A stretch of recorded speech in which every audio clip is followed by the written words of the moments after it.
Hello बच्चों। आज के इस वीडियो में हम कक्षा 10 सामाजिक विज्ञान के समकालीन भारत टू भूगोल पाठ का नाम है संसाधन एवं विकास के वन लाइनर क्वेश्चन आपके लिए लेके आए हैं, जो मध्य प्रदेश बोर्ड के द्वारा स्वीकृत किए गए हैं और सभी बच्चों के लिए हैं। जो one liner question Madhya Pradesh सरकार ने डाले हैं उनको आज हल करेंगे, जो आपके वार्षिक परीक्षा के लिए बहुत ही महत्वपूर्ण है। तो आइए एक नज़र उन पर डालते हैं।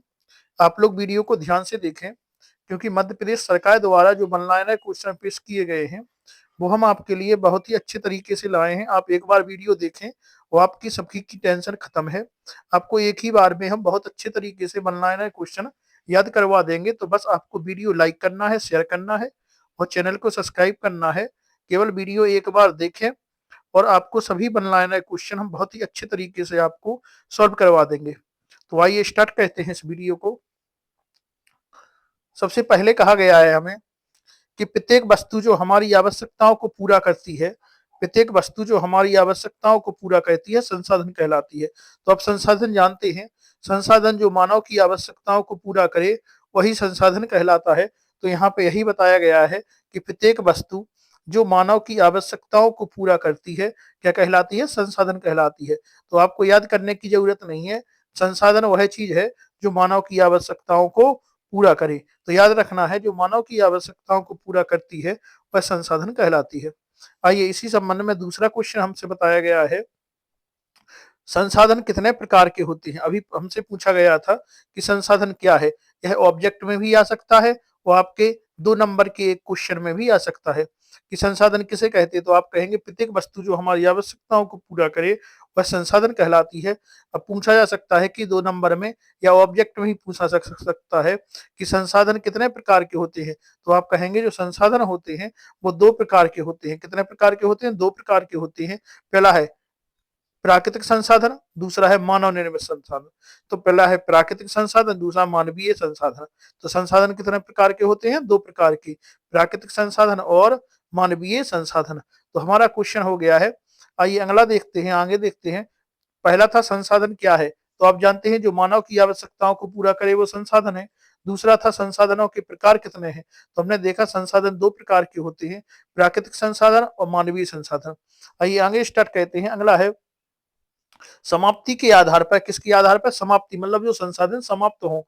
तो समाप्ति के आधार पर संसाधन कितने प्रकार के होते हैं? तो समाप्ति के आधार पर संसाधन जो है 2 प्रकार के होते हैं। कितने प्रकार के? 2। एक मानवीकरणीय, सॉरी, एक नवीकरणीय, दूसरा अनवीकरणीय। पहला कौन सा है? नवीकरणीय और दूसरा कौन सा है? अनवीकरणीय। तो बताना है जो समाप्ति के आधार पर मतलब जो समाप्त हो जाएंगे और कौन समाप्त नहीं होगा, बार बार यूज कर सकते हैं और किसको एक बार यूज करने पर वो समाप्त हो जाता है। तो नवीकरणीय संसाधन और अनवीकरणीय संसाधन। नवीकरणीय संसाधन किसे कहते हैं? तो नवीकरणीय जो संसाधन होते हैं वो वे संसाधन हैं जिनको हम बार बार लगातार यूज करते रहें लेकिन वो समाप्त नहीं होते, तो वो क्या कहलाते हैं? नवीकरण संसाधन कहलाते हैं। और अनवीकरण संसाधन, अनवीकरण संसाधन वे संसाधन होते हैं जिनको हमें एक बार यूज करने के बाद फिर वो दोबारा हमसे नहीं मिलते, मतलब एक बार यूज करने के बाद समाप्त हो जाते हैं। उनको क्या कहते हैं? अनवीकरण संसाधन कहते हैं। आइए आगे देखते हैं। हमसे बताया गया है कि नवीकरण संसाधन कौन कौन होते हैं, तो हम बता चुके हैं नवीकरण संसाधन वे संसाधन हैं जो एक बार यूज करने के बाद दोबारा फिर से उनको यूज कर सकते हैं, वो नवीकरण है। जैसे पवन, जल, सौर ऊर्जा, सूरज की ऊर्जा। तो पवन हवा को हम कई बार यूज कर लें, खत्म नहीं होती, जल को भी और सौर ऊर्जा को भी कई बार यूज कर लें तो वो कौन सा संसाधन है? नवीकरण संसाधन है। तो ये समाप्ति के आधार पर जो संसाधन 2 प्रकार के हो गए हैं, नवीकरण और अनवीकरण। नवीकरण वो संसाधन है जिनको हम बार बार यूज कर सकते हैं, जैसे पवन, जल, सौर, मिट्टी आदि। अनवीकरण संसाधन कौन कौन से हैं? वे संसाधन जो एक बार यूज करने के बाद दोबारा यूज नहीं किए जा सकते, जैसे पेट्रोल। पेट्रोल एक बार यूज करने के बाद दोबारा नहीं हो सकता है, और जीवाश्म ईंधन को भी एक बार यूज करने के बाद दोबारा नहीं हो सकते। तो अनवीकरण संसाधन कौन से हो गए? जिनको एक बार यूज करने के बाद दोबारा यूज नहीं कर सकते हैं, उनको हम अनवीकरण संसाधन कहते हैं। ये अगला है, उत्पत्ति के आधार पर संसाधन कितने प्रकार के थे? समाप्ति के आधार पर 2 प्रकार के थे, नवीकरण और अनवीकरण। और उत्पत्ति के आधार पर भी 2 प्रकार के हैं, जैव और अजैव। कौन कौन? जैव संसाधन और अजैव संसाधन। तो अगला क्वेश्चन है आपको, उत्पत्ति के आधार पर संसाधन कितने प्रकार के हैं? जैव संसाधन और अजैव संसाधन। उत्पत्ति के आधार पर दो प्रकार के होते हैं। उत्पत्ति के आधार पर भी दो प्रकार के और समाप्ति के आधार पर भी दो प्रकार के संसाधन होते हैं। उत्पत्ति के आधार पर जैव और अजैव। आइए आगे देखते हैं। प्राकृतिक वनस्पति एवं वन जैविक संसाधन होते हैं। कौन से? प्राकृतिक वनस्पति मतलब वन, और वन्य जीव जैविक संसाधन होते हैं। कौन कौन? प्राकृतिक वनस्पति मतलब वन जो है, प्राकृतिक वनस्पति किसको कहते हैं? वन को कहते हैं। और वन्य जीव वो क्या है? जैविक संसाधन माने गए हैं। तो हमें जो उत्पत्ति के आधार पर संसाधन थे, एक जैव संसाधन और एक अजैविक संसाधन। तो जैविक संसाधन जो प्राकृतिक वन होते हैं और वन्य जीव हैं, वो कैसे संसाधन है? जैविक संसाधन कहलाते हैं। और इसी प्रकार से हम देखेंगे अजैविक संसाधन। तो अजैविक संसाधन जैसे धातु, भूमि, जल, वायु कैसे हैं? अजैविक संसाधन कहलाते हैं। तो जिनमें जीवन होता है वो जैविक संसाधन है। और जैसे हम वनस्पति की बात करें और वन्य जीव की बात करें तो ये जैविक है, क्योंकि इनमें जीवन होता है। और अजैव संसाधन वो है जिनमें जीवन नहीं होता, जैसे धातु, भूमि, जल, वायु आदि कैसे? अजैविक संसाधन कहलाते हैं। आइए इसी प्रकार से हम आगे देखते हैं। संसाधनों के अंधाधुंध शोषण से वैश्विक पारिस्थितिक संकट पैदा हो रहा है। तो आपसे ऑब्जेक्ट में पूछा जा सकता है कि जो वैश्विक पारिस्थितिक संकट पैदा कैसे हो रहा है? तो संसाधनों के अनाधुंध शोधन से। कैसे? संसाधनों के अंधाधुंध शोषण से वैश्विक पारिस्थितिक संकट पैदा हो रहा है। तो ऑब्जेक्ट हमसे यह क्वेश्चन बन सकता है कि वैश्विक पारिस्थितिक संकट जो है वो कैसे पैदा हो रहा है? तो संसाधनों के अंधाधुंध शोषण से वैश्विक पारिस्थितिक संकट पैदा हो रहा है। आइए इसी प्रकार से अगला देखते हैं हम। अगला हमारा है, पर्यावरण को बिना नुकसान पहुंचाए जो विकास होता है उसको सतत पोषणीय विकास कहते हैं। क्वेश्चन बन सकता है, ऑब्जेक्ट में पूछ सकते हैं कि सतत पोषणीय विकास क्या है? तो संसाधनों को बिना नुकसान पहुंचाए मतलब पर्यावरण को बिना नुकसान पहुंचाए जो विकास होता है, पर्यावरण को बिना नुकसान पहुंचाए। कैसे? पर्यावरण को कोई भी नुकसान नहीं होना चाहिए और जो विकास होगा उसी को हम क्या कहेंगे? सतत पोषणीय विकास कहते हैं। तो अपना ये क्वेश्चन हो गया है कि सतत पोषणीय विकास किसे कहते हैं? ऐसा विकास जिसमें पर्यावरण को बिना नुकसान पहुंचाए विकास होता है उसको हम सतत पोषणीय विकास कहते हैं। याद रखना है सतत पोषणीय विकास क्या है? जहां पे हम पर्यावरण को बिना नुकसान पहुंचाए जो हम विकास करवाते हैं उसको सतत पोषणीय विकास कहते हैं। आइए अगला क्वेश्चन है, अगला देखते हैं हम। अगला आपको देखना है कि जो 1992 में रियो डी जेनेरो पृथ्वी सम्मेलन हुआ था। तो ऑब्जेक्ट में आ सकता है कि जो रियो डी जेनेरो सम्मेलन है, जो रियो डी जेनेरो पृथ्वी सम्मेलन है, ये कब हुआ था? 1992 में। याद रखना है कि रियो डी जेनेरो जो सम्मेलन है, कौन सा? रियो डी जेनेरो पृथ्वी सम्मेलन जो है वो कब हुआ था? 1992 में हुआ था। और ये कहाँ पे हुआ था 1992 में? रियो डी जेनेरो जो सम्मेलन है वो कब हुआ था? 1992 में। कहाँ पर? ब्राजील, दक्षिण अमेरिका में हुआ था। कहाँ पे? ब्राजील, दक्षिण अमेरिका में हुआ था। तो रियो डी जेनेरो सम्मेलन कब हुआ था? 1992 में। ऑब्जेक्ट में पूछा जा सकता है इसी प्रकार से। और ये कहाँ पे हुआ था? ब्राजील, दक्षिण अमेरिका में जो है। आइए आगे देखते हैं। अगला है हमारा यूएनसीईडी। क्या है? यूएनसीईडी क्लब ऑफ रोम। क्या है? क्लब ऑफ रोम ने संसाधनों को संरक्षण की बात कही है। तो और क्वेश्चन पूछा जा सकता है कि संसाधनों को संरक्षण की बात किसने कही है? तो यूएनसीई में किसने कही है? क्लब ऑफ रोम ने। किसने? क्लब ऑफ रोम ने। जो यूएनईडी है, यहाँ पर क्लब ऑफ रोम ने संसाधनों को संरक्षण की बात कही है। और यह कब कही गई थी? तो 1968 में। कब? 1968 में क्लब ऑफ रोम ने संसाधन को संरक्षण की बात कही थी, संसाधन के संरक्षण की बात कही थी। तो बताना है आपको कि यूएनसीईडी में क्लब ऑफ रोम ने जो संसाधनों के संरक्षण की बात कही थी कि संसाधन बचाने चाहिए, संसाधनों को हमें खत्म नहीं करना चाहिए। तो यह बात किसने कही थी? जो क्लब ऑफ रोम है उन्होंने। कहाँ पे? यूएनसीईडी में। कब? 1968 में। किसने? क्लबरोव ने। संसाधनों की संरक्षण, संरक्षण किसे कहते हैं? मतलब किसी भी चीज को जो खत्म होने से बचाएं हम, उसी को हम संरक्षण कहते हैं। नष्ट होने से बचाना ही संरक्षण कहलाता है। आइए आगे देखते हैं, स्मॉल इज ब्यूटीफुल। क्या है? स्मॉल इज ब्यूटीफुल पुस्तक सुमेसर ने, किसने? सुमेसन ने। कौन सी पुस्तक? स्मॉल इज ब्यूटीफुल पुस्तक किसने? सुमेसन ने 1974 में लिखी थी। तो 1974 में कौन सी पुस्तक है? सुमेसन ने, किसने? सुमेसर ने स्मॉल इज ब्यूटीफुल पुस्तक लिखी थी। आइए आगे देखते हैं हम, बुंटलैंड आयोग रिपोर्ट में संसाधनों के संरक्षण की बात कही गई थी। तो कौन सी रिपोर्ट है? कौन सी रिपोर्ट में संसाधनों के संरक्षण की बात कही गई है? बुंटलैंड। कौन सी? बुंटलैंड में जो आयोग है, इनने रिपोर्ट में संसाधनों के संरक्षण की बात कही थी। आगे देखते हैं, हमारा साझा भविष्य कौन सा है? हमारा साझा भविष्य पुस्तक संसाधन संरक्षण से संबंधित है। तो कौन सी पुस्तक है जी? हमारा साझा भविष्य जो है पुस्तक, ये संसाधन संरक्षण के बारे में बात करती है। तो यह हमारा आंसर हो गया है। याद रखना है आपको कि ये पुस्तक का नाम क्या है? हमारा साझा भविष्य। आइए अगला देखते हैं, भारत में कुल क्षेत्रफल, भारत के कुल क्षेत्रफल का 43%, कितने प्रतिशत? 43% भूभाग मैदानी है। तो मैदानी कितना है भारत का? 100% में से 43% तो कैसा है? भूभाग मैदानी है। 30% भूभाग पर पर्वतीय क्षेत्र है। तो 43% पे मैदान और 30% पे पर्वतीय क्षेत्र स्थित है। और आगे बताया गया है, भारत के कुल भूभाग पर 27% पर क्या है? पठारी भाग है। 43% मैदानी है, 30% क्या है?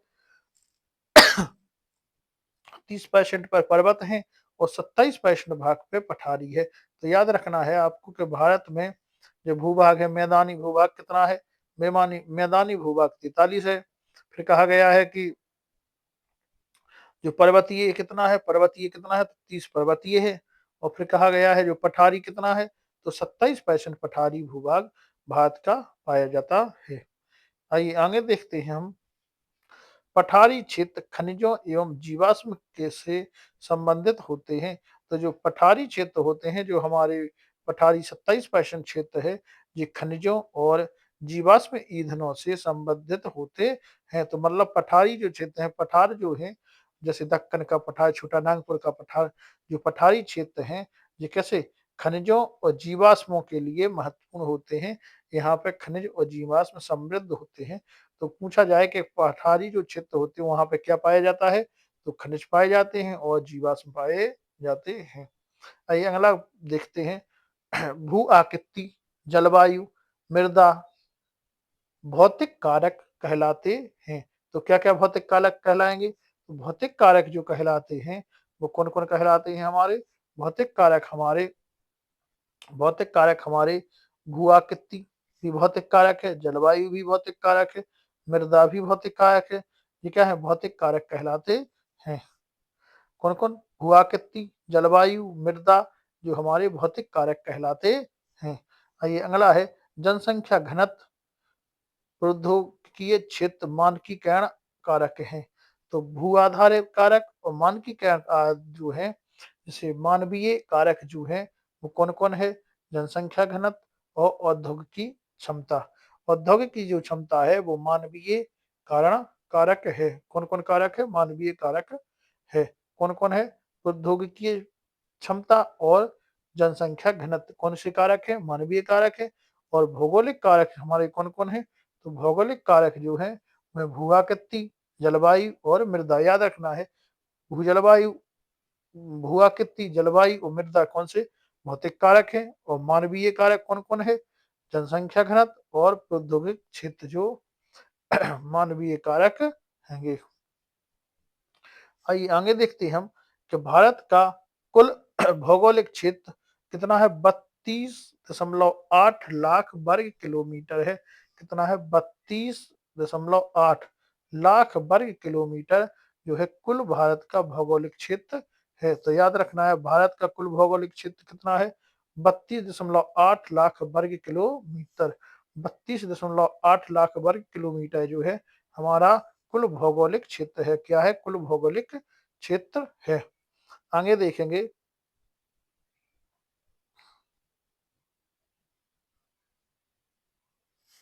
अगला देखते हैं, राष्ट्रीय वन नीति कब आई थी, 1952 में। कब, तो राष्ट्रीय वन नीति 1952 के अनुसार भारत में 33% भूभाग पर वनों को आच्छादित किया गया है। तो आपको याद रखना है राष्ट्रीय वन नीति, पहले तो ऑब्जेक्ट बन सकता है कि राष्ट्रीय वन नीति कब आई थी, 1952 में। कब आई थी, 1952 में। और इसने क्या कहा था कि वनों को 33% भाग पर हमें क्या करना है, आच्छादित करना है, बचाना है। मतलब पूरे भारत, पूरे देश के जो 33% भाग है उस पर हमें क्या लगाना है, वन को बचाना है, लगाना है। तो कौन सी राष्ट्रीय वन नीति कब आई थी, 1952 में।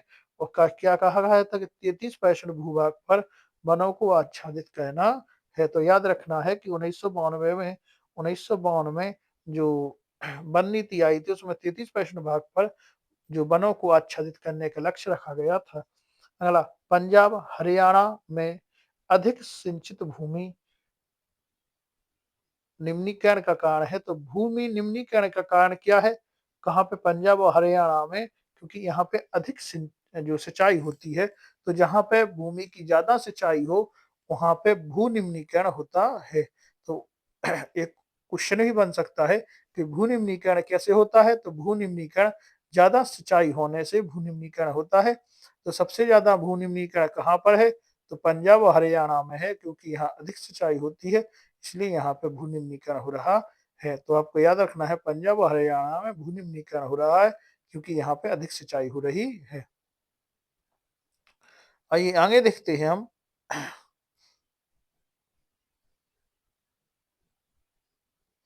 आइए आगे देखते हैं, आगे हैं हम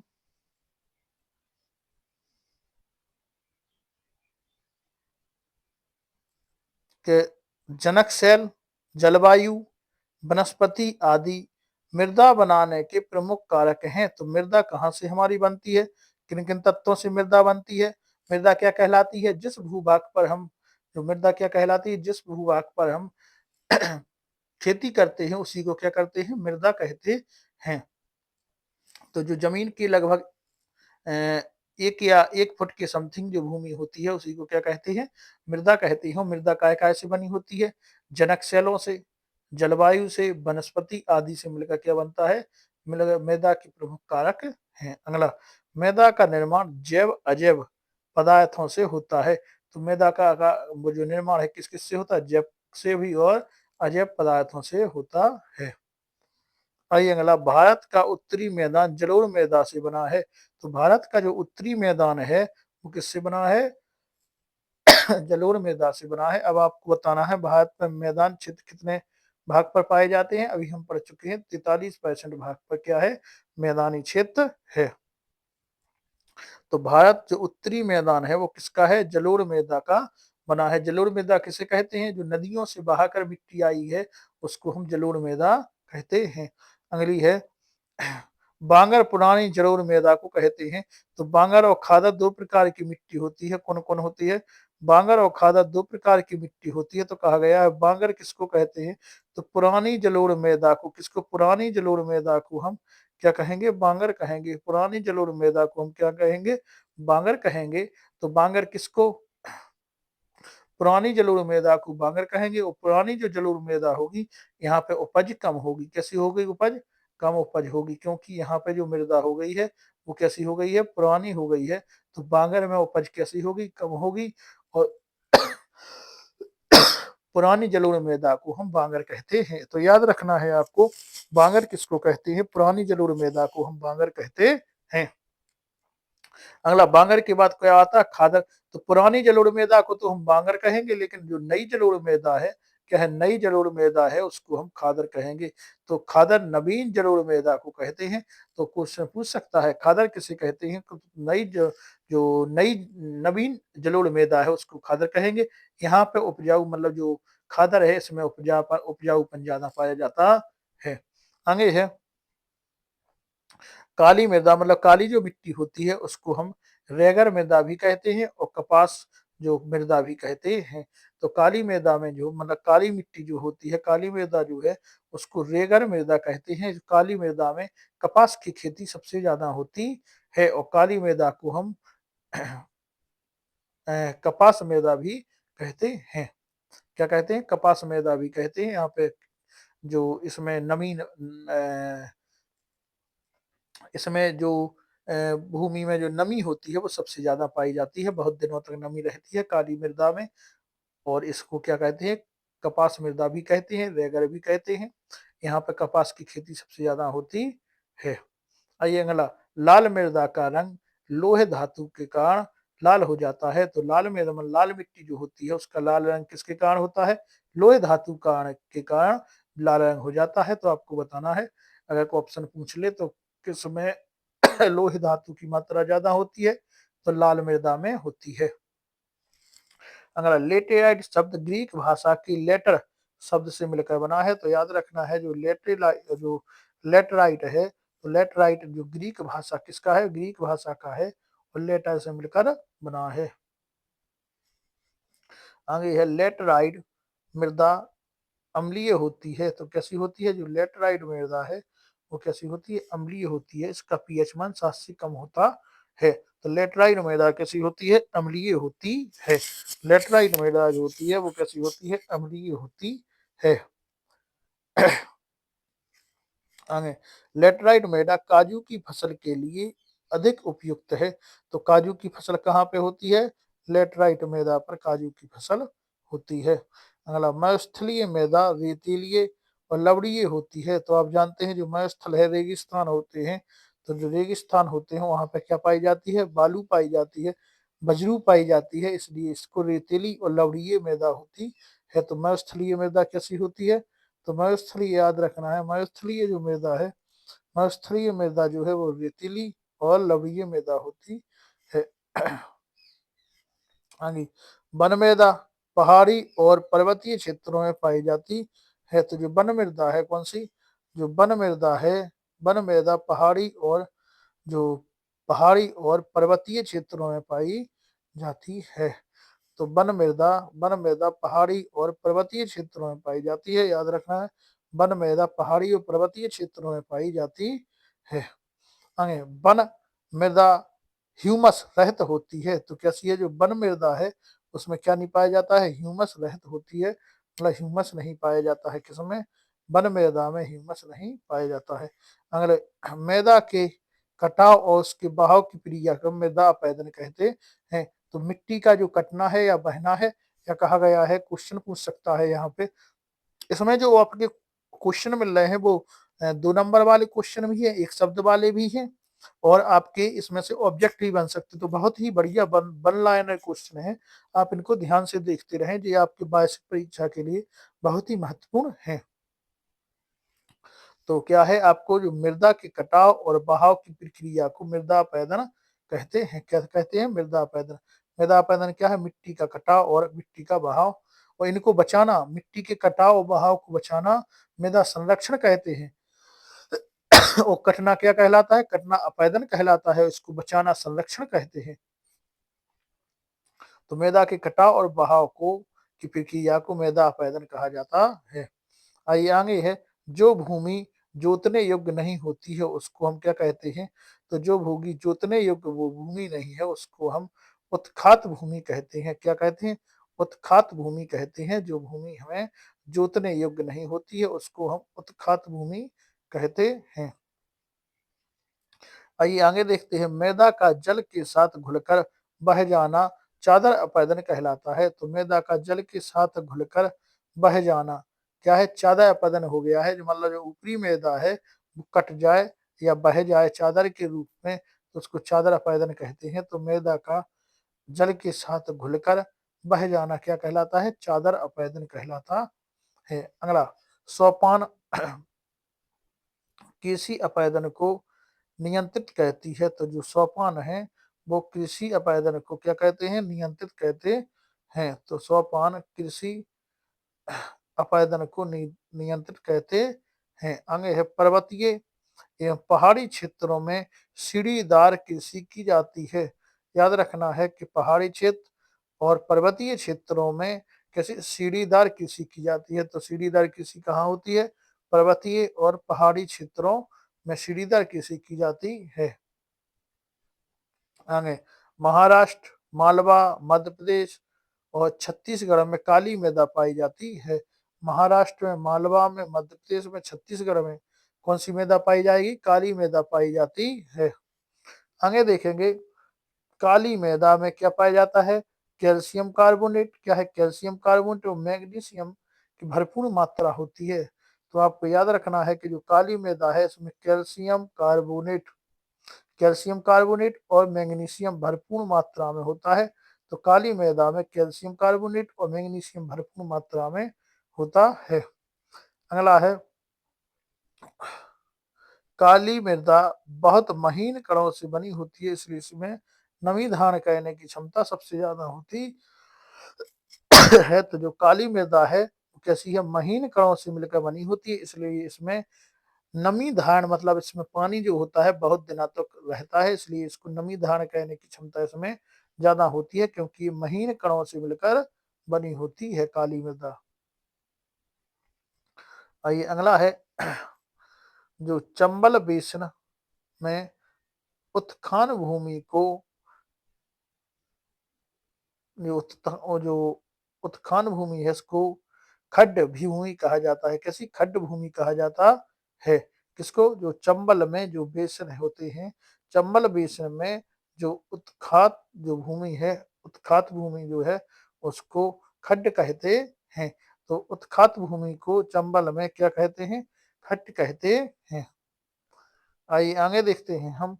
भारत के पंजाब और हरियाणा में 80% भूमि पर कृषि की जाती है। तो भारत के पंजाब और हरियाणा राज्य में 80% भूमि पर क्या की जाती है? कृषि की जाती है। तो सबसे ज्यादा कृषि कहाँ पे होती है? यही दोनों राज्य में, पंजाब और हरियाणा में 80% माने जो कृषि भूमि पर की जाती है।